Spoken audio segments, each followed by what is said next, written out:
Good morning. So what we're looking at today, if you don't recognize it already, which some of you might, is the San Pedro cactus, which produces, if it's harvested, and I'll be honest, I don't actually know how to harvest it, a psychedelic compound called mescaline, which I've been told is similar to LSD. What I want to show you today is how easy it is to take one of these, harvest it, and grow it into a new plant. As you can see over here, it's actually starting to do this by itself already. So I got this as a gift when it was probably about yay high, these three little babies. This is about 5 years in. It's been moved a few times. It's now on the ground. It used to be in a pot.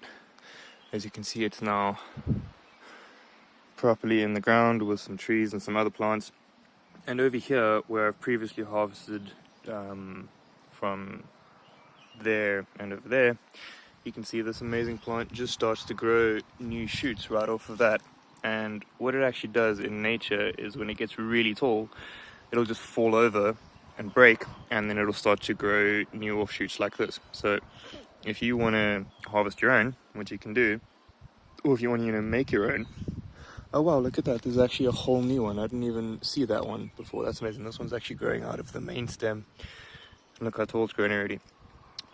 But if you want to make some of your own, what you can do is find one of these, find a friend that has one, or find some growing somewhere in the wild, and you can just take a clean knife, cut a piece off like this from the top, and then you can just plant that in the soil, and it'll start to grow into its own. And where you've cut it off, it will eventually grow some new bits, which is really amazing. So literally what I did with those bits the main big ones that I cut off, I've got them planted in a couple of pots. I've gifted some to friends. You see I've got some other plants just growing in the pot here. They seem to do well with companion plants. I found that big one grew really well in a pot with extra random plants like this, so I don't really worry too much about picking out the weeds over there.